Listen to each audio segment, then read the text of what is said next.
আল্লাহ তাআলা চাইলে আকিমুস সালাহ বলেও কোরআন নাজিল শুরু করতে পারতেন।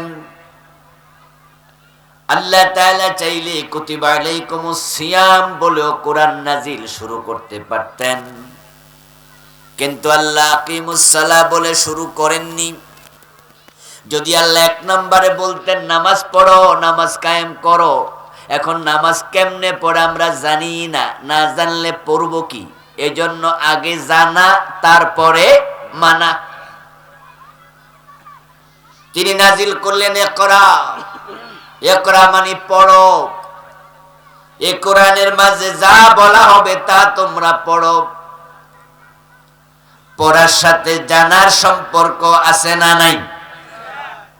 জানতে হলে পড়ার কোনো বিকল্প নাই। বাংলাদেশের লোকেরা যদিও এখানে খুব দুর্বল, আমাদের দেশের লোক পড়ে বেশি না শোনে বেশি? হ্যাঁ, এই যে শীতকালে কত হাজার মাহফিল হয় তার কোনো হিসাব নিকাশ নাই। রাতেও হয়, দিনেও হয়, মাগরিবের পরেও হয়। যদি ফজরের পরও দিত, বক্তা ভালো হইলে ফজরের পরও শ্রোতা আসত। কিন্তু যারা শুনতে আসে তাদের মাঝে রাসূলুল্লাহর পুরা জীবন পড়েছে এমন লোকের পার্সেন্টেজ কত? যেমন আজকের মাহফিলে যারা আছেন, নবীজির জীবনীর উপরে বাংলা ভাষায় তো অসংখ্য বই আছে, প্রথম থেকে শেষ পর্যন্ত পড়ে শেষ করছে। এখানে যদি আমরা পার্সেন্টেজ হিসাব করি 10% পাওয়া যাবে কিনা সন্দেহ। তো যে রাসূল আমাদের জীবনের মডেল, তার জীবনী পড়লেন না তো আপনি জানবেন কেমনে? 30 বছর নামাজ পড়ে, 40 বছর নামাজ পড়ে, কপালে কালো দাগ আছে, দাড়িও লাল হয়ে গেছে, সাদা দাড়িওয়ালা মানুষ বুড়ো হয়ে গেছে, অথচ সূরা ফাতিহা বিশুদ্ধ পারে না, এমন নামাজি আছে কিনা? আজকের মাহফিলে মোটেও নাই। সূরা ফাতিহা নিয়ে দেখেন লাহানে জলি, অনেকের সূরা ফাতিহাতে পাবেন। আমার প্রিয় ভাই, ইসলাম পড়ে জানা লাগে, শুনে শুনে নয়। হ্যাঁ, আমরা শুনবো, কোরআনের কথা শুনতে হবে, সেটাও হাদিসে, কোরআনে সেটাও আছে। ওয়াইদা কুরিয়াল কুরআনু ফাসতামিউ লাহু ওয়ানসিতু। আল্লাহ তাআলা বলছেন যখন কোরআন পড়া হবে তখন তোমরা মনোযোগ দিয়ে শ্রবণ করো। শোনার কথাও আছে, কিন্তু এক নাম্বার যে আয়াত নাজিল হলো সেটা শোনো না পড়ো। বলেন তাহলে গুরুত্ব কোনটার বেশি, শোনার না পড়া? তো আপনারা বেশি শোনেন, পড়েন কম, তাহলে আল্লাহর কথা মানলেন কই? ইসলাম বুঝতে হলে বেশি পড়তে হবে, পড়তে রাজি হওয়া লাগবে। আল্লাহ বলছে পড়ো, সুতরাং পড়তে হবে। পড়ার সাথে জানার সম্পর্ক সবচেয়ে বেশি। রাসূলুল্লাহ আমাদের জীবনের জন্য মডেল। তিনি দুনিয়ায় কেন আসলেন আমরা জানবো, এজন্যই জানবো কারণ তাকে মানতে হবে। মানা জানা দুটার মাঝে জানার সিরিয়াল আগে, মানার সিরিয়াল পরে। এখন রাসূলুল্লাহ কেন আসছেন এটা জানার পরে চুপ থাকার সুযোগ নাই। যা জানলেন তা মানলেন কিনা হাসরের দিন আলাদা জবাব দিতে।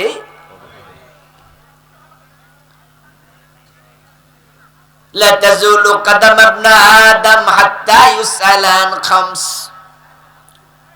হাদিসে আছে 5টি প্রশ্নের জবাব দেওয়ার আগে কোনো মানুষকে কদম নাড়তে দেয়া হবে না। হাসরের দিন 5টা প্রশ্নের জবাব আপনাকে দিতে হবে। 1 নাম্বার, আন উমরিহি ফিমা আফনাহু, জীবন কোথায় কাটাইছো হিসাব দাও।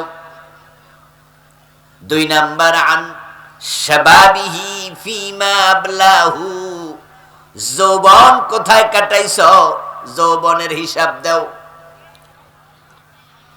তিন নাম্বার আন মালিহি মিন আইনা ইকতাসাবাহু, তোমার যে টাকা পয়সা ধন দৌলত ছিল কোন কোন জায়গা থেকে কামাই করছো হিসাব দাও। যারা টেবিলে ফাইল আটকায়া ঘোষ খাইছে হেরা হিসাবটা কি দিব? কি বিপদ! হিসাব কিন্তু দিতে হবে। যারা ব্যবসা করতে গিয়ে ওজনে কম দিছে, মালে ভেজাল দিছে, হেরা কি টাকা কামায় নাই? হিসাব কিন্তু দিতে হবে কোন কোন জায়গা থেকে কামাইছো। তিন নাম্বার প্রশ্ন। চার নাম্বার প্রশ্ন ফিমা আনফাকাহু, কোন কোন জায়গায় টাকা পয়সা খরচ করছো হিসাব দাও। সুতরাং যারা সিনেমার টিকিট কাটার জন্য টাকা খরচ করছে হিসাবটা দিব কেমনে?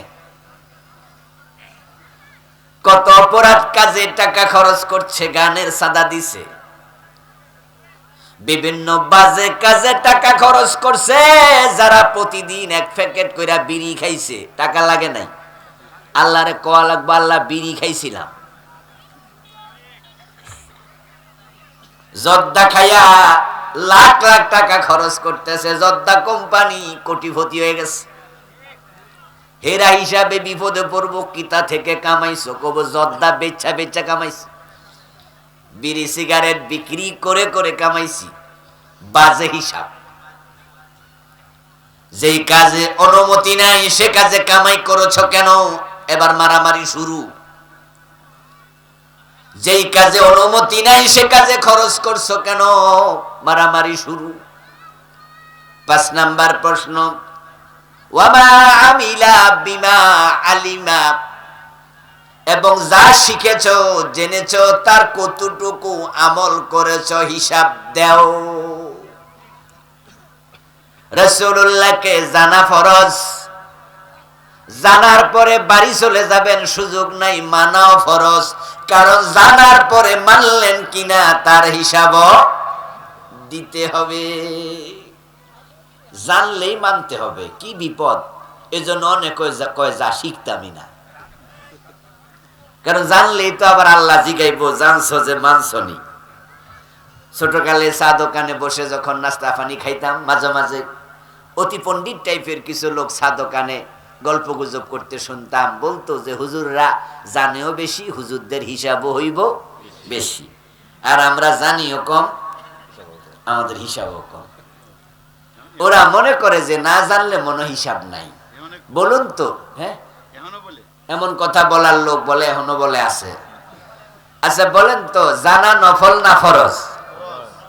তো জানার পরে মানাটা এটাও কি নফল না ফরজ?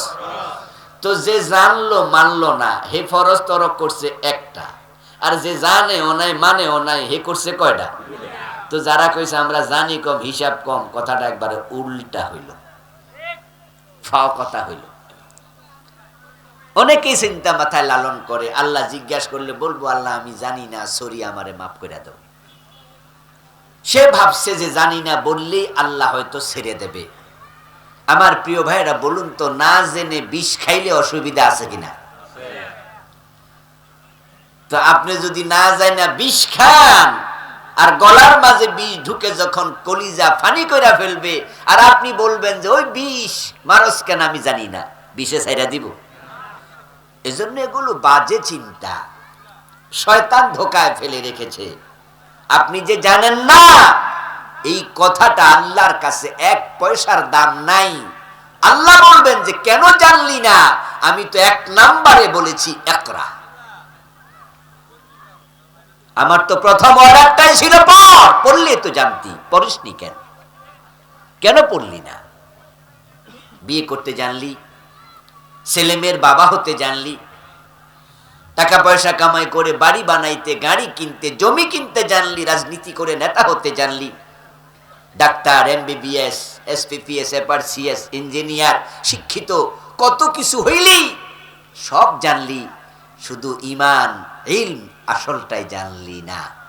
তোর মতো বান্দারে আমি 100 বছর 80 বছর হায়াত কেন দিছি? এই বাতাস থেকে তুই অক্সিজেন কেন নিলি? আমার সৃষ্টি করা ভাত মাছ কেন খাইলি? তুই জবাব দে। বিপদে পড়তে হবে, এজন্য হালকা চিন্তা করা যাবে না, গুরু গম্ভীর চিন্তা করতে হবে। সূরা সাফের 9 নম্বর আয়াতে প্রিয় নবীজির জীবনের লক্ষ্য আল্লাহ বললেন। আল্লাহর নবীর জীবনের লক্ষ্য আমরা এই জন্যই জানবো যে উনার জীবনের লক্ষ্য যেটা আমাদের জীবনের লক্ষ্য হবে হুবহু সেটা। উনি হলেন আমাদের ইমাম, আমরা উনার মুক্তাদি। উনি আমাদের উসওয়া, কুদওয়া, নামুজাজ, আইডল। তিনি আমাদের জন্য আদর্শ। উনি যেমন আমরা তেমন। তিনি যা বলবেন আমরা তা বলব, তিনি যা করবেন আমরা তা করব। উনি মাগরিবের নামাজ পড়েছেন 3 রাকাত ফরজ, আমরা 2 রাকাত পড়লেও বাদ, 4 রাকাত পড়লেও বাদ। উনি 4 রাকাত নামাজে আত্তাহিয়াতু পড়ছেন 2 রাকাতের পরে আবদুহু ওয়া রাসূলুহু পর্যন্ত, তারপরে তিনি খাড়াই গেছেন। আমরা আবদুহু ওয়া রাসূলুহু বলে খাড়াই যাই। যদি কেউ দুরূদ শরীফ পড়ে, হানাফি মাযহাব বলে তুমি সাও সেজদা দাও। আমি যদি বলি যে দুরূদ শরীফ ভালো জিনিস, আমি পড়ছি, সাও সেজদা দেব কেন? তখন হানাফি মাযহাব বলে তুমি দুরূদ শরীফ পড়লা কেন, রাসূল পড়ে নাই, বেশি ফাকনামি করছো, জরিমানা দাও। আচ্ছা, সাও সেজদা কি শকে দেয় না জরিমানা হিসেবে দেয়? তো দুরূদ শরীফ পড়লে আবার কিসের জরিমানা? দুরূদ শরীফ তো ভালো জিনিস। আপনারা বলেন না দুরূদ শরীফ কি খারাপ জিনিস? একবার দুরূদ পড়লে 10টা রহমত পাওয়া যায়। তা আপনি যুক্তি দিবেন যে আমি আত্তাহিয়াতু পড়ছি, আজকে হাতে একটু সময় আছে, কোনো কাম কাজ নাই, তো ভাবছি যে রহমত কিছু বেশি করে কামাই, এজন্য আমি দুরূদ শরীফ পড়ছি। হানাফি মাযহাব বলবে না, রাসূল যাহা করে নাই তা করার অধিকার তোমার, তুমি সাও সেজদা দিয়ে জরিমানা দাও। জরিমানা দিয়ে তুমি মনে মনে বলো সরি, আমি ভুল করেছি। আল্লাহর হাবিব যা করেছেন তার বাইরে যাওয়ার কোনো অধিকার উম্মতের নাই। রাসূলুল্লাহ সাল্লাল্লাহু আলাইহি ওয়াসাল্লামের জীবনের আইডিওলজির সাথে আমাদের আইডিওলজি মিলবে। ওনার স্ট্রাকচারাল ডিজাইন যাহা, উনিরা যা রেখে গেছেন, কোথা যা যা করেছেন তা করব, বাড়াবো না কমাবো না। এজন্যই তো আমরা কিছু মানুষ আছি, যেখানে দেখি কেউ বাড়াইছে আমরা বিরোধিতা করি, যেখানে দেখি কেউ কমাইছে আমরা বিরোধিতা করি। আমরা কোনো যুক্তির আশ্রয় নেই না। যখন দেখি বাংলাদেশের 53 বছরে চোর ধরে হাত কাটে নাই, ডাকাত ধরে শুলে দেয় নাই, জেনা করলে পাথর মারে নাই, মদ খাইলে 80 বেত লাগায় নাই, রাসূলের ইসলাম এগুলো ছিল। আমরা চিৎকার দিয়ে দিয়ে বলছি বাংলাদেশে এগুলো নাই, এগুলো চালু করতেই হবে। রাসূলের ইসলামের মাঝে ছিল লা ইলাহা ইল্লাল্লাহ জিকির। যখনই দেখছি কোন ফির লা ইলাহা ইল্লাল্লাহর মাঝে ইল্লাল্লাহ চালু করে দিছে, লা ইলাহা বলে না, শুধু ইল্লাল্লাহ বলে। আমরা বলি ইল্লাল্লাহ নামে রাসূল জিকির করে নাই, তুমি কেন কমাইলা? আমরা যখন দেখি কেউ ঈদে মিলাদুন নবী নামে 3 নাম্বার ঈদ বানাইছে, তখন আমরা বিরোধিতা করে বলি রাসূল ঈদে মিলাদুন নবী করে নাই, তোমরা কেন বাড়াইলা? আমরা বাড়াইলো বাধা দেই, কমাইলো বাধা দেই, কারণ আমরা জানি নবী মুহাম্মদের সে কমানো যাবে না, বাড়ানো যাবে না, নবীকে আদর্শ বানাতে হবে, ঠিক কি না? উনি যেমন আমরাও তেমন, উনি আমাদের আইডল। ইমাম যদি সামি আল্লাহু লিমান হামিদা বলে দাঁড়ায়া যায়, মুসল্লি রুকুতে থাকার কোন অধিকার মুসল্লির আর নেই। আমরা জানি যে রুকুতে তাসবিহ পড়ে সুবহান রাব্বিয়াল আযীম কয়বার? 3 বার। আরে ভাই 3 বার পড়ে, আচ্ছা একবার পড়লেও হয়ে যাবে, 3 বার সুন্নাহ। তা আপনি সুবহান রাব্বিয়াল আযীম একবার পড়ছেন বা 2 বার পড়ছেন, এর মাঝে ইমাম সামি আল্লাহু লিমান হামিদা বলে খাড়াই গেছে। আপনার জন্য দায়িত্ব হচ্ছে যতটুকু পড়ছেন অতটুকু সে দাঁড়ায় যান। রুকু করা ফরজ, রুকুর মাঝে তাসবিহ পড়া সুন্নাত। আবার বলছি, রুকু করা কি? আর রুকুর মাঝে তাসবিহ পড়া কি? ইমামের অনুসরণ করা কি? ফরজ। তা আপনি সুবহান রাব্বিয়াল আযীম পড়তেছেন, যে তাসবিহ পড়েন ওই তাসবিহ হলো সুন্নাত। ইমাম যখন সামি আল্লাহু লিমান হামিদা কয়ে খাড়ায়া গেছে, এখন তাকে অনুসরণ করে দাঁড়ায়া যাওয়া ফরজ। গুরুত্ব কি সুন্নতের বেশি না ফরজের বেশি? তো তো রাসূল আমাদের ইমাম, তিনি আমাদের নেতা। এজন্য পুরা জীবনে সব জায়গায় রাসূলকে অনুসরণ করাও ফরজ। আল্লাহ বলছে মান ইউতির রাসূল ফাকাদ আতা আল্লাহ। কোরআনে আল্লাহ বলেন যে আমার রাসূলকে অনুসরণ করলো সে যেন আমি আল্লাহকেই অনুসরণ করলো। রাসূলুল্লাহকে অনুসরণ না করলে উম্মতের কপালে জান্নাত নাই। রাসূলুল্লাহকে অনুসরণ না করলে জান্নাত পাওয়ার কোনো সুযোগ নাই। আল্লাহর নবীর অনুসরণের সাথে আপনার জান্নাত জড়িত করে দিয়েছেন আল্লাহ। আমার আগের বক্তা আয়াতটা বারবার পড়েছে, আপনাদেরকে বলেছে কুলিন কুনতুম তুহিব্বুনাল্লাহ ফাত্তাবিউনি ইউহিব্বুকুমুল্লাহ। আগের বক্তা বলে নাই, আমি শুনছি এখান দিয়ে যাওয়ার সময়। আল্লাহ বলছে প্রিয় নবীজি আপনি মানুষকে জানায়া দেন, ও দুনিয়ার লোকেরা তোমরা যদি আল্লাহকে ভালোবাসতে চাও, আল্লাহর ভালোবাসা পেতে চাও, ফাত্তাবিউনি আমি নবীকে অনুসরণ করো। এখন প্রিয় নবীর জীবনের লক্ষ্য না জানলে আপনার জীবনের লক্ষ্য কি বানাবেন? ও প্রিয় ভাইরা, লক্ষ্যহীন জীবন চলবে না। আল্লাহ তাআলা নবী মুহাম্মদকে যেই লক্ষ্যে পাঠাইছে, আমরা তার উম্মত, নবী আর আসবে না, ওই দায়িত্ব উম্মতকে পালন করিতেই হবে। প্রিয় নবীজি হচ্ছেন ইঞ্জিনের মতো, আমরা হচ্ছি রেলগাড়ির ডাব্বা, বগির মতো। রেলগাড়ির ইঞ্জিন কি পিছনে থাকে না সামনে থাকে? সামনে যে ইঞ্জিন থাকে, বগি যদি ওই ইঞ্জিনের সাথে নিজেকে অ্যাটাচ করে দিতে পারে তাহলে ইঞ্জিন টেনে টেনে বগিকে নিয়ে চলে। ইঞ্জিন যাবে যেখানে, বগি যাবে সেখানে। আর যদি অ্যাটাচড না হয়ে বিচ্ছিন্ন হয়ে যায়, ইঞ্জিন চলে যাবে, বগি পড়ে থাকবে। রাসূলের জীবনের লক্ষ্যের সাথে আপনার লক্ষ্য মিলবে, রাসূল টেনে টেনে জান্নাতে পৌঁছাবে। আর মিলাবেন না, পথে পড়ে থাকবেন, জান্নাত পাবেন না।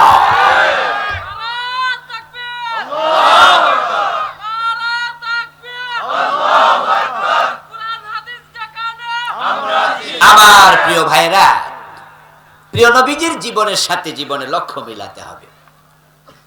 প্ল্যান প্রোগ্রাম, লক্ষ্য নির্ধারণ আগে হয় না কাজ আগে হয়? মাশাআল্লাহ, বুদ্ধিমান লোকেরা বলেন কাজ শুরু করে আগে না লক্ষ্য আগে? হ্যাঁ, লক্ষ্যহীন কাজ পাগলে করে। কাজ করে পাগলেও। দেখবেন যে আপনাদের এলাকায় যদি কোনো পাগল থাকে, পাগল কি সারাদিন বাড়িতে বসে থাকে? পাগলের দেখবেন যে হাতে কিছুক্ষণ কটিয়া দি, কিছুক্ষণ ফাঁকন দিয়া, কিছুক্ষণ যায়া বাজিতপুর হেরে বিভিন্ন জায়গায় দেখবেন যে হাঁটতাছে। আচ্ছা, এই যে পাগলে হাঁটে, হাঁটা কি একটা কাজ না? কিন্তু হে যে কই যাইতাছে জিগাইলে কি কইব? এ পাগলা কই যাস? যাই না। অথচ হাঁটতাছে বলে যায় না। সে হাঁটে কিন্তু সে জানে না সে কোথায় যাবে। লক্ষ্যহীন যাত্রা, প্ল্যানহীন কাজ। কিন্তু আমরা যারা পাগল না, আপনি দেখবেন যে পাগল ছাড়া যত মানুষ, প্রত্যেকটা মানুষের প্রতিটা কদমে একটা লক্ষ্য থাকে। আপনি যদি আপনার ঘর থেকে বের হইয়া উঠানেও যান, অবশ্যই কোনো কামে না কামে গেছে। আপনি যদি ঘর থেকে বের হন, আপনার বউ আপনারে জিজ্ঞাসা করে কোথায় যান, আপনি তখন জবাব দিলেন যে বাহিরে যাচ্ছি। উনি যে বলে কেন, আপনি তখন বলবেন যে ভালো লাগে না তো ঘুরতে যাচ্ছি। এটা একটা কাজ। বাজারে একটু কাজ আছে, একটু দোকানে যাচ্ছি, আমার এক দোস্ত আসবে আগাইতে যাচ্ছি, আমার মাদ্রাসায় কাজ আছে, স্কুলে কাজ আছে, বাজারে কাজ আছে। দেখবেন আপনি ঘর থেকে বের হবেন, লক্ষ্য ছাড়া পাগল বের হয়, আর কেউ বের হয় না। এখন আমরা জীবন চালাচ্ছি, রাসূল যে লক্ষ্য বানাইছে ওই লক্ষ্য কি মানা দূরের কথা, অনেকে জানিও না। নবীজি মুহাম্মদের জীবনের লক্ষ্য না জানার কারণে তো বাংলাদেশে 92% মুসলমান আছে, ইসলাম নাই। এদেশে ইসলাম নাই, সব আছে, নামাজ রোজা হজ যাকাত সব আছে, ইসলামটা নেই।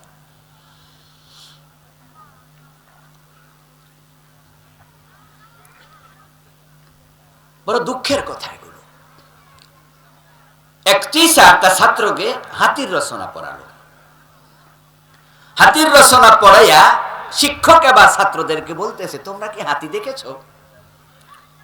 স্টুডেন্টরা বলল, জি স্যার। কেউ বলল যে সরাসরি দেখেছি স্যার কাছে, কেউ বলেছে দেখেছি চিড়িয়াখানা, কেউ বলেছে স্যার দেখেছি তবে টেলিভিশনে, কেউ বলল যে স্যার দেখিনি, তবে আপনি যে পড়াইছেন বুঝছি যে হাতিটা এরকম, ছবি টবি তো দেখছি। আচ্ছা, কে পারবে ব্ল্যাকবোর্ডে হাতির ছবি আঁকতে? গত এক সপ্তাহ ধরে তো পড়ালাম। একজন স্টুডেন্ট হাত তোলা দিয়ে গেল, চক হাতে নিল, ব্ল্যাকবোর্ডের সামনে হাজির, হাতির ছবি এঁকে দেবে। যেই মাত্র ব্ল্যাকবোর্ডে চক বসাইল, টিচার বলে থাম, হাতি আঁক, তবে হাতির সুর আঁকা যাবে না। ছাত্র ভাবছিলাম যে সুর দিয়া শুরু করি, মাথাটা আঁকি। স্যারে মানা করছে, যা শুরু করব পেট দিয়া। যে পেট আঁকবে পিঠ আঁকবে, বলে পেট পিঠ আঁকা যাবে না। ছাত্র ভাবলো যে ঠ্যাং আঁকি, পা আঁকা যাবে না। হাত দিলে বলে আঁকা যাবে না, এটা করা যাবে না, ওটা করা যাবে না, মাথা আঁকা যাবে না, পেট আঁকা যাবে না, পিঠ আঁকা যাবে না, পা আঁকা যাবে না। তো সে ভাবলো যে ফিক্স ব্যাক সাইড পাছাটা আঁকি, সেটাও আঁকা যাবে না। ছাত্র দেখলো শেষ পর্যন্ত লেজ ছাড়া কিছু নাই। তখন বলল, কি আঁকবো স্যার? স্যারে বলে লেজ। ছাত্র বলে, লেজের নাম কি হাতি? আপনি অর্ডার দিলেন হাতি আঁকতে, কিন্তু শেষ পর্যন্ত শুধু লেজের অনুমতি দিলেন, লেজের নাম তো হাতি না। হাতি যদি আঁকতে হয়, হাতির মাথায় দাঁত আছে, সুর আছে, পেট আছে, পিঠ আছে, পা আছে, সব কিছুর পরে লেজ আছে। শুধু নামাজ রোজার নাম ইসলাম না। ইসলাম তখনই থাকবে যখন আদালতে ইসলাম পাওয়া যাবে, গণভবনে পাওয়া যাবে, বঙ্গভবনে পাওয়া যাবে, হাইকোর্টে পাওয়া যাবে, সুপ্রিম কোর্টে পাওয়া যাবে, মসজিদ মাদ্রাসার মতো অর্থনীতি, সমাজনীতি, রাজনীতি সব জায়গায় পাওয়া যাবে। তখনই বুঝে যাবে দেশে ইসলাম আছে।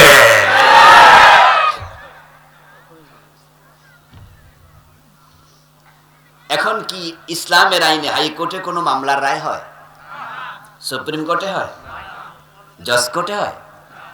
ইসলাম দিয়ে গণভবন চলে, বঙ্গভবন, সচিবালয়, মন্ত্রণালয়, এমপি সাহেবরা চলে। আচ্ছা, ইসলাম দিয়ে অর্থনীতি, সমাজনীতি চলে, রাজনীতি, শিক্ষানীতি চলে। তো কই ইসলাম? কই? শুধু মসজিদে 5 ওয়াক্ত নামাজ, এটার নামে কি ইসলাম? লেজের নামও হাতি না, আর নামাজ আর টুপিদারির নাম ইসলাম না। ইসলাম তো অনেক বড়। প্রিয় নবীজি সাল্লাল্লাহু আলাইহি ওয়াসাল্লামের জীবনের লক্ষ্যটা না জানার কারণেই বাংলাদেশে আজকে ইসলাম ত্রাহি ত্রাহি করছে। ইসলাম আজকে চলে গেছে। এখন ইসলাম আছে কিতাবে, মুসলিম আছে কবরে। যারা ভালো মুসলিম ছিল তারা মরে গেছে। ইসলাম সমাজে ছিল, সেটা এখন কিতাবের ভিতরে আছে। সমাজে এখন ইসলাম নাই, কারণ নবী মুহাম্মাদের জীবনের লক্ষ্যটা আমরা ভুলে গেছি। এখন জান্নাতে যেতে হলে নবীর জীবনের লক্ষ্যের সাথে আপনাকে আমাকেও আমাদের জীবনের লক্ষ্য মিলাতেই হবে। ইমাম যদি রুকুতে যায়, মুসল্লিও রুকুতে যাবে। ইমাম যদি সেজদায় যায়, মুসল্লিও সেজদায় যাবে। তিনি আমাদের আইডল ইমাম, ওনার মতোই জীবনটা আমাদেরকে সাজাতেই হবে। যদি আপনি জীবন রাসূলুল্লাহ জীবনের আলোকে সাজান, রাসূল বলছে, মান আহাব্বা সুন্নতি ফাকাদ আহাব্বানি ওয়া মান আহাব্বানি কানা মাই ফিল জান্নাহ। যে আমার সুন্নাহর আলোকে জীবন সাজাবে, সে আমি নবী মুহাম্মদকে ভালোবাসলো তার প্রমাণ দিতে পারবে। আর যে আমার জীবন তার জীবন একাকার করবে, একরকম বানাবে, তাহলে সে আমার সাথে জান্নাতে ডুববে। আর যে রাসূলুল্লাহ জীবনের আইডলে, জীবনের আলোকে নিজের জীবন সাজাবে না, ওই ডিজাইনে নিজেকে ফিট করবে না, রাসূল তাকে বলেছে সে আবা। আর যে আবা সে জাহান্নামী। কুল্লু উম্মতি ইয়াদখুলুনাল জান্নাতা ইল্লা মান আবা। নবীজি মুহাম্মদ সাল্লাল্লাহু আলাইহি ওয়াসাল্লাম বলেন আমার সব উম্মত জান্নাতে যাবে, কিন্তু আবাজ স্বীকারকারী সে জান্নাতে যেতে পারবে। কিলা ইয়া রাসূলুল্লাহি মান আবা, প্রশ্ন করলেন কোন একজন সাহাবী, ও নবী আবাকে অস্বীকারকারীকে? ক্বালা মান আতানি দাখালাল জান্নাতা ওয়া মান আসানি ফাকাদ আবা। প্রিয় নবীজি বলছেন যে আমি নবী মুহাম্মদকে অনুসরণ করবে সে জান্নাতে ঢুকবে, যে আমাকে অনুসরণ করবে না সে আবা, তার কপালে জান্নাত নাই। এবার আপনাদের কাছ থেকে জবাব নেব, জান্নাতে যেতে হলে নবী মুহাম্মদকে অনুসরণ প্রয়োজন আছে না নাই? রাসূলকে অনুসরণ করতে বলেছেন কে? আল্লাহ। ফাত্তাবিউনি ইউহিব্বুকুমুল্লাহ, আমি নবীকে অনুসরণ করো তাহলে স্বয়ং আল্লাহ তোমাদের ভালোবাসবেন।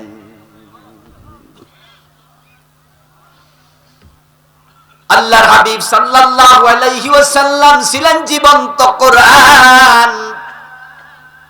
তিনি ওহীকে এমন ভাবে মানতেন, কোরআনে যা আছে তিনি কোনোটাই ছাড়তেন না, সব অনুসরণ করতেন। এজন্য নবীজির জীবনটা হলো কোরআনের জীবন্ত ব্যাখ্যা। এ কোরআনে যা আছে তিনি সেটা প্র্যাকটিক্যাল দেখাইছে।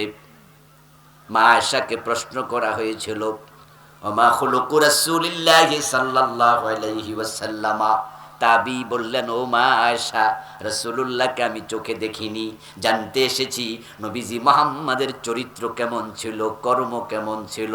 মা আয়েশা আমাকে উল্টা প্রশ্ন করলেন, আওয়ালাম তাকরাইল কোরআন, তুমি কি কোরআন পড়নি? ওই তাবি জবাব দে, হ্যাঁ পড়েছি। মা আয়েশা এবার বলে, কানা খুলুকুল কোরআন, কোরআন যদি পড়ো রাসূলের চরিত্র কর্ম কেমন তা প্রশ্ন করে জানা দরকার নাই, কোরআনই হলো রাসূলের চরিত্র। এ কোরআন রাসূলুল্লাহ আমাদেরকে প্র্যাকটিক্যাল আমল করে করে দেখাইছে। যদি আমরা জান্নাতে যেতে চাই তাহলে আমরা কোরআন এবং রাসূলের জীবন আচার সুন্নাহ দুইটাকে একসাথে মানতে হবে। এ দুটার বাহিরে চলার সুযোগ নাই। পরিতাপের সাথে বলছি, আমাদের দেশে কিছু মানুষ বাহির হয়েছে ইদানিং, যাদের নাম দিয়েছে তারা আহলে কোরআন, বিভ্রান্ত পথভ্রষ্ট সম্প্রদায়, যারা ইদানিং হাদিস মানা তারা যাবে না বলছে, হাদিস মানতে নিষেধ, তারা নিষেধ করে যে হাদিস দরকার নাই। ওরা মানুষকে বিভ্রান্ত করছে, নাম দিয়েছে আহলে কোরআন। আমি বলি তোরা তো কোরআনও মানুষ না, কোরআন যদি মানতি তাহলে কোরআনেই তো আছে ফাত্তাবিউনি, আমি নবীকে মানো, আর নবীরে মানার নামে তো হাদিস মানা, ঠিক কি না? রাসূল যা বলেছেন তা বলো, রাসূল যা করেছেন তা করো। প্রিয় নবীজিকে আল্লাহ বলছে ওয়ারকাউ ওয়াসজুদু, মুসলমানদেরকে আল্লাহ বলছে রুকু করো, সেজদা করো। এখন রুকু করতে হলে মাথা ঝুঁকাইতে হয়, সেজদা করতে হলে কপাল মাটিতে ঠেকাইতে হয়, এটা তো কোরআনে নাই। এখন আল্লাহ বলছে রুকু করো, আল্লাহ বলছে সেজদা করো, কিন্তু সেজদা করতে হলে কপালটা জমিনে লাগাও, এটা তো নাই। রুকু মাজাটা বাঁকা করো, এটা তো নাই। এবার নবীজি মুহাম্মদ বলেন সাল্লু কামা রাআইতুমুনি উসাল্লি, তোমরা নামাজ পড়ো সেভাবে আমি নবী মুহাম্মদকে নামাজ পড়তে দেখেছ যেভাবে।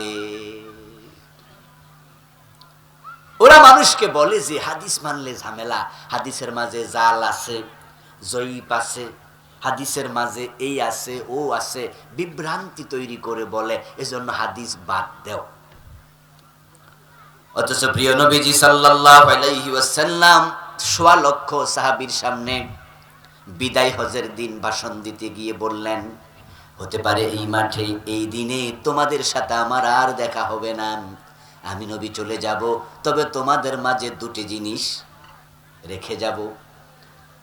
তারাকতু ফীকুম আমরাইন লান তাদিল্লু মা তামাসসাকতুম বিহিমা, আমার রেখে যাওয়া দুটি জিনিস যতদিন আঁকড়ায়া ধরতে পারবে ততদিন পথ হারা হবে না। এক নাম্বার কিতাব আল্লাহ, আল্লাহর কিতাব কোরআন, দ্বিতীয়টা সুন্নতি আমার সুন্নাহ হাদিস। রাসূল কয় কোরআন ধরো হাদিস ধরো, আরে জালেম গুলো বলে কোরআন ধরো হাদিস ছাড়ো। যদি হাদিস মানুষ ছেড়ে দেয় ইসলাম থাকবে না, কারণ কোরআন হচ্ছে একটি সংক্ষিপ্ত কিতাব, এর মাঝে সার্বিক বর্ণনা নাই। যেমন কোরআনে আছে ওয়ালিল্লাহি আলান নাস হিজ্জুল বাইতি মান ইসতাতা ইলাইহি সাবিলা, যাদের পক্ষে কাবা ঘর জিয়ারত করা সম্ভব তারা যেন কাবা জিয়ারত করতে যায়, হজ করতে যায়। কিন্তু হজ করতে গেলে 9 তারিখে আরাফার মাঠে যাওয়া লাগবে, এটা তো আর কোরআনে নেই। আচ্ছা, যারা বাংলাদেশ থেকে হজ করতে যায় তারা কি আরাফার মাঠে যায় না? আচ্ছা, আরাফার মাঠে না গেলে হজ হইব নি? তো কোরআনে তো আরাফার মাঠের কথা নাই। হজ করতে গেলে ইহরাম পড়বে, ইহরাম পড়তে হলে লাব্বাইক আল্লাহুম্মা লাব্বাইক বলা লাগবে, এটা কোরআনে কই আছে?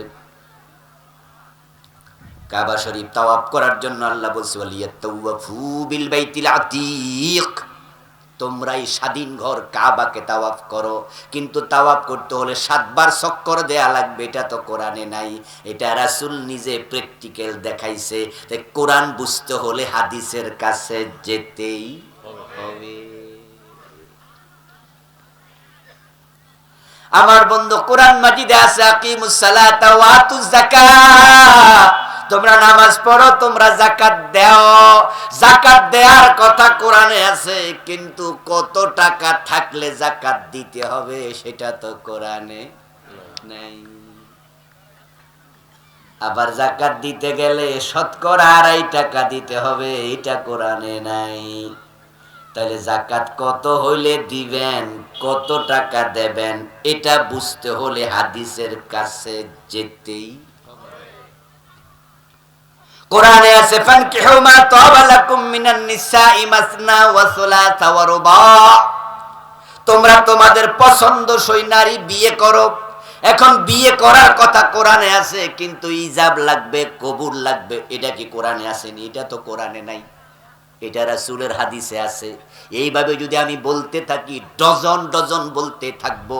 কোরআনের প্রতিটা আয়াত বুঝতে চাইলে হাদিসের সহযোগিতা নিতেই হবে।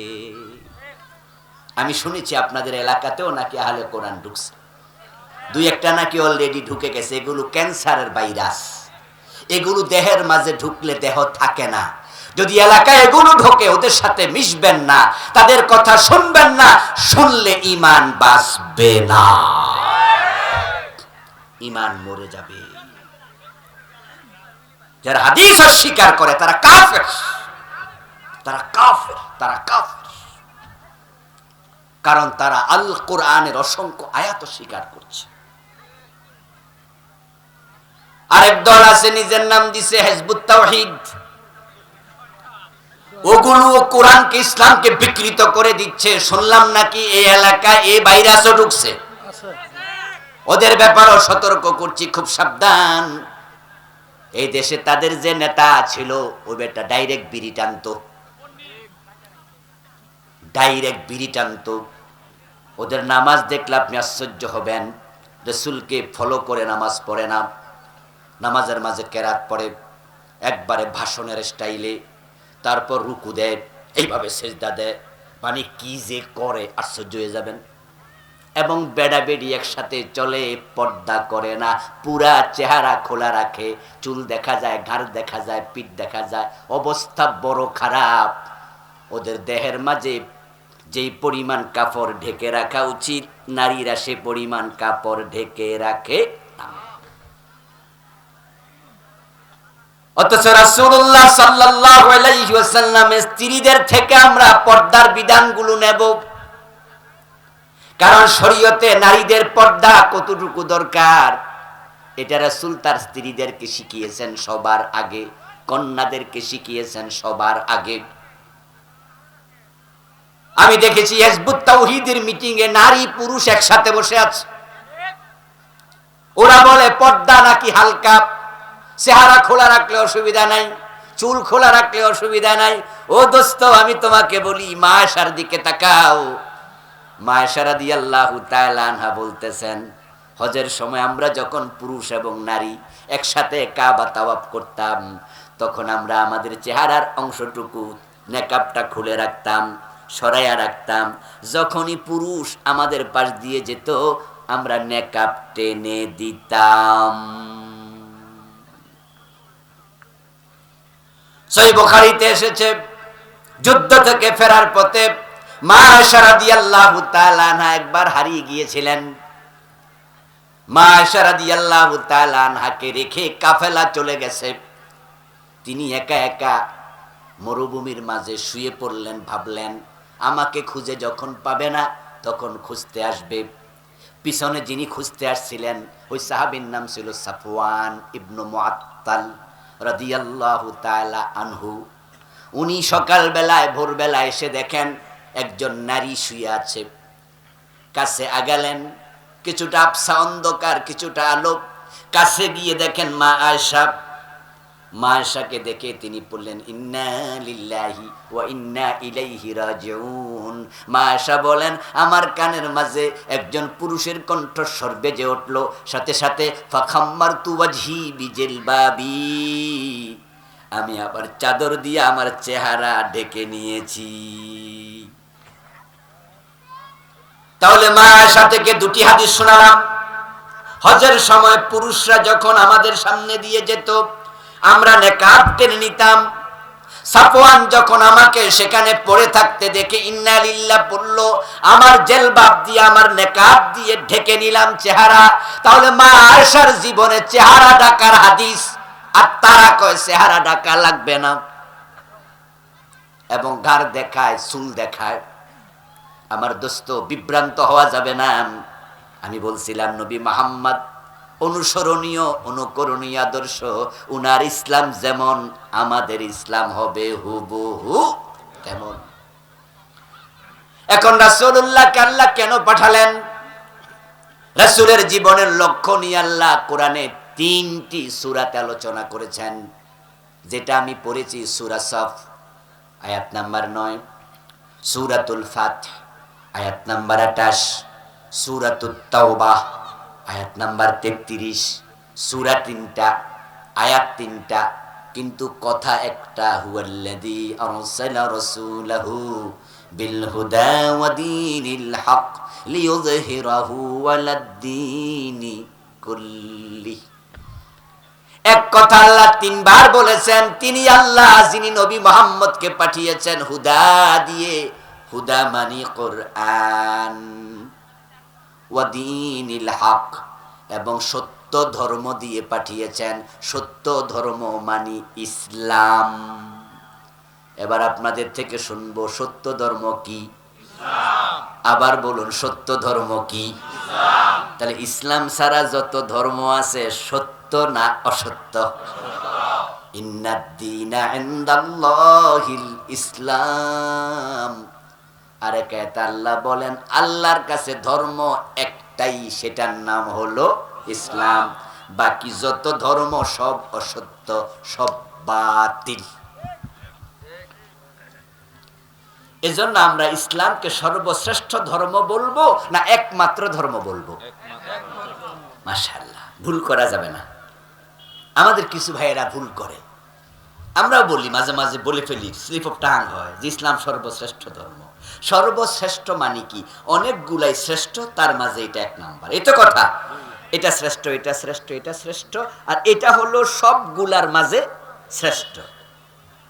তাহলে তো আপনি আরো শ্রেষ্ঠ আছে স্বীকৃতি দিলেন, দেওয়ার পরে একটাকে 1 নাম্বারে রাখলেন। তো ইসলাম কি অনেক ধর্মের মাঝে সেরা না একমাত্র ধর্ম? বাকি সব বাতিল।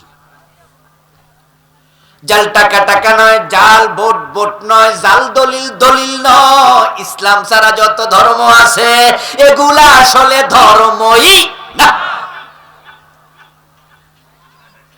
আমরা ভুল করতে করতে হিন্দু ধর্মকেও সনাতন ধর্ম বলি। আমাদের বাংলাদেশি সাংবাদিকরা বলে, অনেক ফেসবুক ইউজার দেখি হিন্দুদের যখন মূর্তি পূজা আসে তখন পোস্ট দেয়, সনাতন ধর্মাবলম্বীদের মূর্তি পূজার শুভেচ্ছা জানাচ্ছি। সনাতন শব্দের অর্থ হচ্ছে প্রাচীন। প্রাচীন শব্দের বাংলা আরেকটা অর্থ হলো পুরাতন। আচ্ছা বলুন তো, আদমের ধর্ম কি হিন্দু ধর্ম ছিল না ইসলাম? তো পুরান ধর্ম কোনটা? আচ্ছা এর সে কি পুরান আরেকটা ছিল? পৃথিবীর প্রথম মানুষ কে? চুপ থাকেন না, শীত লাগে তো, জোরে কথা বলে শীত যাবো গা, বলেন প্রথম মানুষ কে? আদমের ধর্ম কি হিন্দু ধর্ম? কি ছিল? তাহলে সনাতন ধর্ম কোনটা হবে?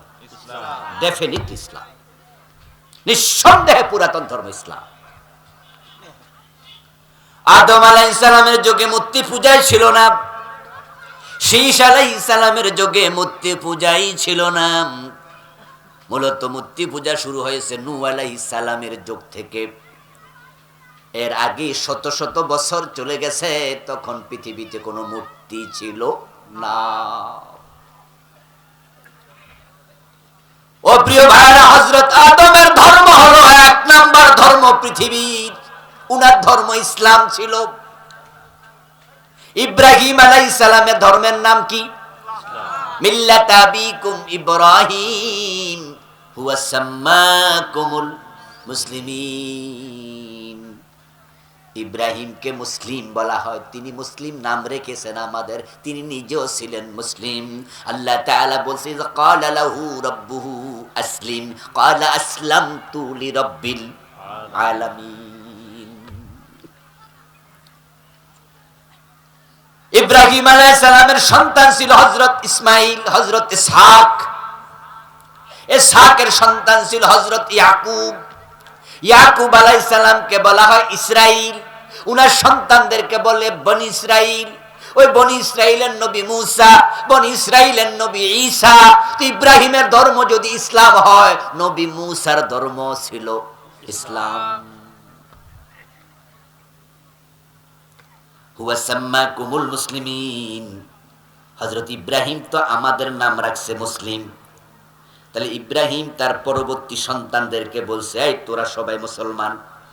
তো উনার সন্তান তো হযরত ইসহাক, ইসহাকের ছেলে ইয়াকুব, ইয়াকুবের পরবর্তী প্রজন্ম মুসা, ঈসা। তো তাদের বাপদাদা যদি মুসলিম হয়, তারা মাঝখান দিয়ে ইহুদি হবে কেমনে, খ্রিস্টান হবে কেমনে?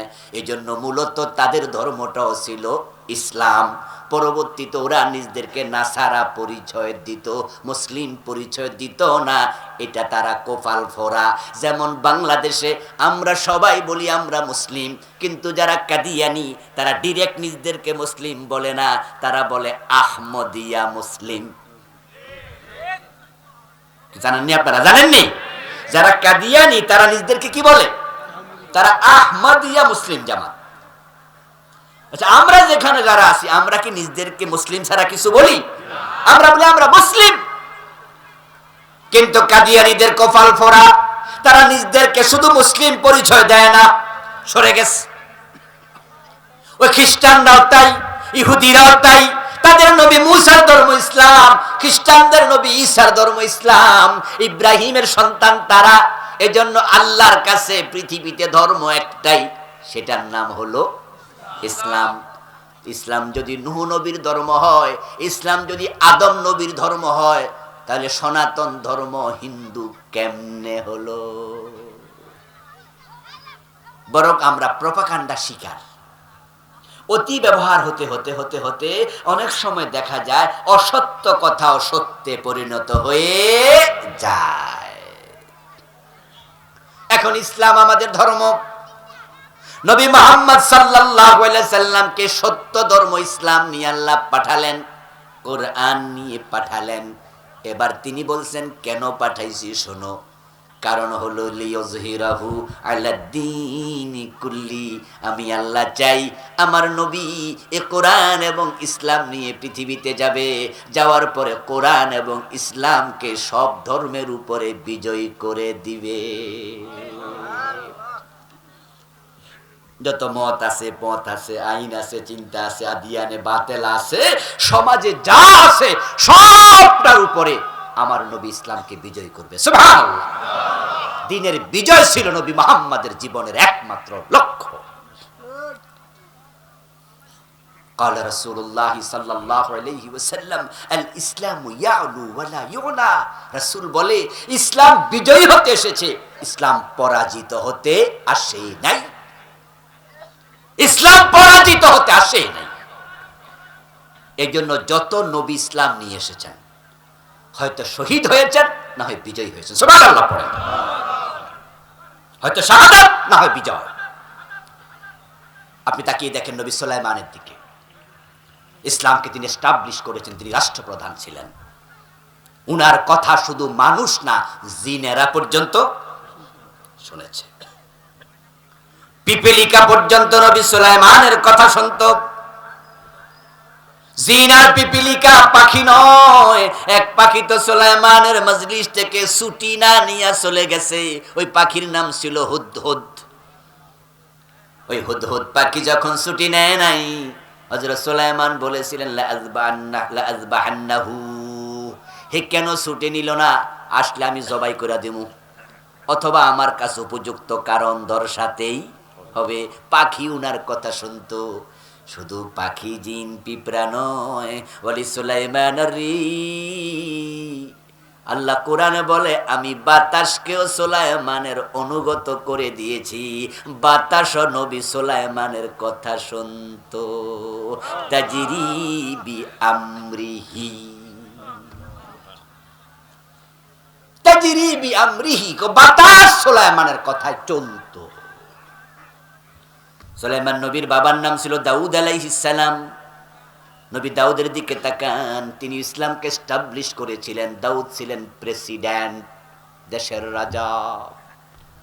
জালুতের মতো জালেমকে তালুত হত্যা করেছে, ইসলামকে প্রতিষ্ঠিত করেছেন।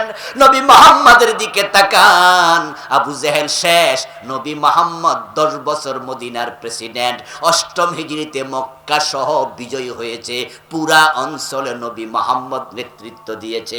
ইসলাম পরাজিত হতে নয়, শাসন করতে এসেছে। আবু বকর, ওমর, ওসমান, আলী রাদিয়াল্লাহু তাআলা আনহুম 30 বছর অর্ধ দুনিয়া চালাইছে। এবার আপনাদের কাছে আমার প্রশ্ন, সুবহানাল্লাহ তো অনেক কইলেন এবং আলোচনা শুনে ইসলামের সৌন্দর্য দেখে নিজের কাছে একটু গর্ব গর্ব লাগছে। সেই ইসলামের অনুসারী, আমি একজন মুসলিম, সেজন্য আমি গর্বিত। কিন্তু প্রশ্ন, 53 বছরের বাংলাদেশে ইসলাম কি বিজয়ী না পরাজিত? আল্লাহর কাছে এই জন্য কি আপনাদের দাঁড়াতে হবে না? জবাব দিতে হবে না? হ্যাঁ, যদি এদেশে হিন্দুর সংখ্যা বেশি হতো, ইহুদি খ্রিস্টান বৌদ্ধের সংখ্যা বেশি হতো, তাহলে আমরা আল্লাহকে বলে দিতাম যে আল্লাহ আমরা পারিনি, আমরা পারিনি, সংখ্যালঘু ছিলাম। কিন্তু এখানে 92% নাকি মুসলমান। কি জবাব দেবেন? আল্লাহ হাবিব সাল্লাল্লাহু আলাইহি ওয়াসাল্লামের নবুয়তের জীবন ছিল 23 বছর। সাহাবীর সংখ্যা ছিল 1.25 লাখ। তো 1.25 লক্ষ সাহাবী নিয়ে 23 বছর নবুয়তের জিন্দেগিতে ইসলামকে যদি বিজয় করতে পারেন, আমরা তো মুসলমান আছি 16 কোটি। আমাদের কামটা কি? রাসূলুল্লাহর জীবনের লক্ষ্য যে দিনের বিজয়, এটা তো অনেক হুজুরে কয় না, অনেক ইমামে বলে না, অনেক বক্তাই বলে না, অনেক পীর সাহেবই ওয়াজ করে না। এই 3 আয়াত শুধু আমি একা পড়ি নাই, সব হুজুররা পড়ে তো আলেম হইছে। রাসূলের জীবনের লক্ষ্য দিনের বিজয়। এই ওয়াজ সমাজে না থাকার কারণে দিন বিজয় হয় না। সব হুজুরেরা যদি দিন বিজয়ের পক্ষে কথা বলতো, দিনের বিজয় হতে 6 মাসও লাগবে না। কারণ 92% মুসলমান তো রেডি আছে। ওদের কাছে তো ইসলাম নতুন করে পৌঁছানোর প্রয়োজনই নাই। তারা তো মুসলিম পরিচয় দিয়ে গর্ববোধ করে। এই দেশে নামাজের ওয়াজ আছে, রোজার ওয়াজ আছে, হজের ওয়াজ আছে, যাকাতের ওয়াজ আছে। এই জন্য আলহামদুলিল্লাহ সমাজে এখনো নামাজ, রোজা, হজ, যাকাত 4টাই আছে। জুমার দিন তো মসজিদে দেখবেন যে জায়গা হয় না মুসল্লি। ঢাকায় গেলে তো দেখবেন যে 2 তলা, 3 তলা, 4 তলা সব বইরা যায়। রমজান মাসে আলহামদুলিল্লাহ এখনো দেখবেন যে রোজা রাখে গ্রামের ছোট বাচ্চারাও, এবং মুক্তবে পড়ে এমন বাচ্চাও রোজা রাখে, আছে না? 7 বছর 6 বছরের বাচ্চা রোজা রাখে, তারপরে ফেসবুকে ছবি। এবং হাজি সাহেব না করলে মাইন্ড করে, এতটি টাকা খরচ করে হজ করলাম, বেটা হাজি করতে পারস না। এবং এমন আছে অনেকে যে হজ করে না, হেরে হাজি কইল মুস্কি মুস্কি আসে, মাশাআল্লাহ আমার হাজি কইছে।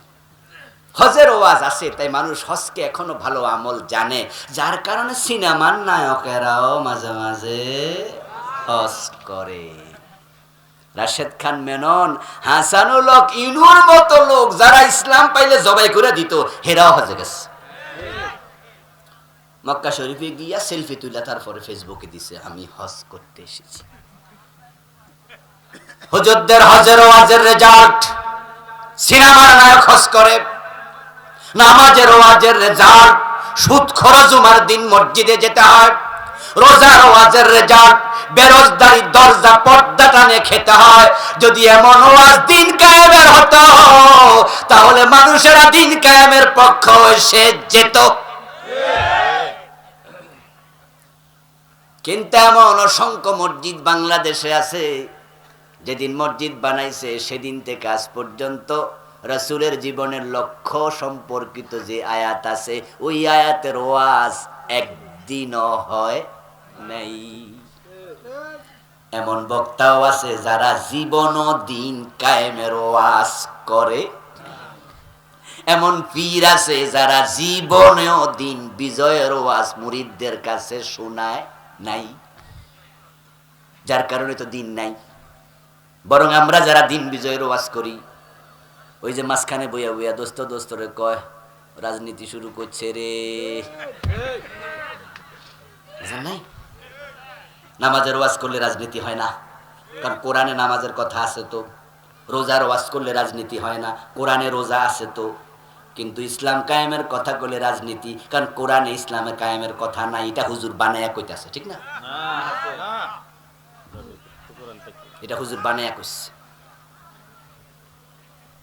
আমার রাসূল যেমনে দাড়ি রাখছে এটা যদি সুন্নাহ হয়, রাসূল যেমনে ঘুমাইছে সেভাবে ঘুমানো যদি সুন্নাহ হয়, রাসূল যে হাতে খাইছে ওই ডান হাতে খাওয়া যদি সুন্নাহ হয়, রাসূল যে পা দিয়া মসজিদে ঢুকছে ডান পা দিয়া ঢুকে যদি সুন্নাহ হয়, আমার নবী 10 বছর মদিনা কোরআন দিয়া চালাইছে, রাষ্ট্র কোরআন দিয়ে চালানো রাসূলের সুন্নাতে বুঝি নাই।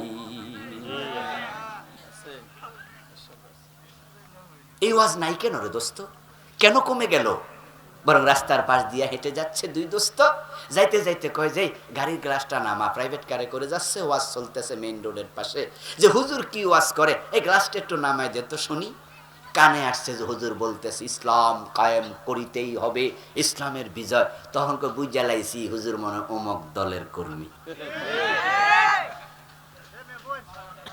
তাহলে দিন কায়েম ইসলামের বিজয় আপনি একটা দলের হাতে তুলে দিচ্ছেন তো, এই এক দলের হাতে তুলে দেওয়ার কারণে 53 বছর বাংলাদেশ হয়ে গেল, ইসলাম কায়েমের কোনো লক্ষণ নাই।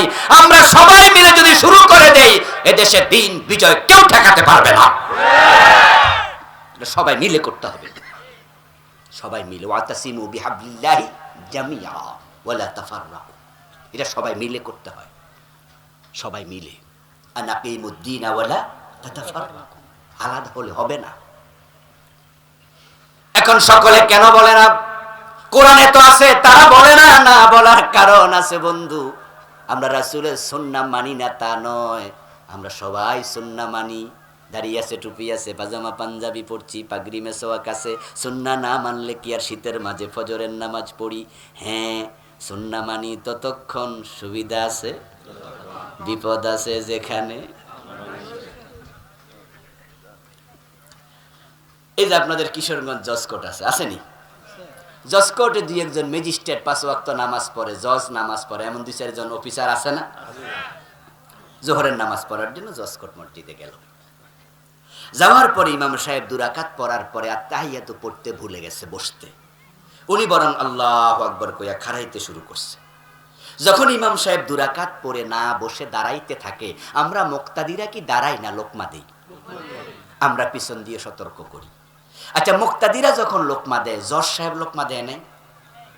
উনিও ভাবছে যে হুজুর এটা করলো কি, এখন তো বইতই, হুজুর যে খারাই যায়, উনিও লোকমা দিছে।